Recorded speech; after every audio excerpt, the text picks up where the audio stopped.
टंडोला यार औरत मार्च मोबिलाइजेशन के सिलसिले में टंडोला जे पठान कॉलोनी में माया सागर ओड पारां कोठायल गजाणी में वुमेन एक्शन फोरम के अमर सिंधु समेत कॉलोनी के मुख्तलिफ़ कम्युनिटी के औरतुन शिरकत कई।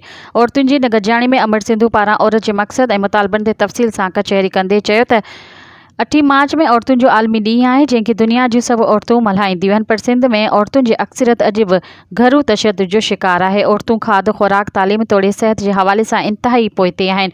पदरशाही समाज के असर हेठ औरतूं पंहिंजे पाण खे गैर अहमियत समझंदे पंहिंजी तख्लीकी सलाहियतुनि खे इस्तेमाल करण बजाय रवायती तौर ते औरत दुश्मन रस्मुनि ऐं रिवाजन जो शिकार आहिनि, जंहिंमें खेनि तालीम खां रुकियो वञे। औरतुनि जी नौकरी करण के ऐब समझियो वञे तो, छोकिरियुनि जी नंढी उम्र में ही शादी कई वञे थी। औरतुनि जी तरक्की लाइ ज़हनी सुजागी ज़रूरी है, जंहिं लाइ तालीम इंतहाई ज़रूरी है। औरत मार्च औरतुनि जे हक़नि जे ॾस में औरतुनि जे मुतालबनि ते ॿधल औरतुनि जी ॿधीअ जो इज़हार है।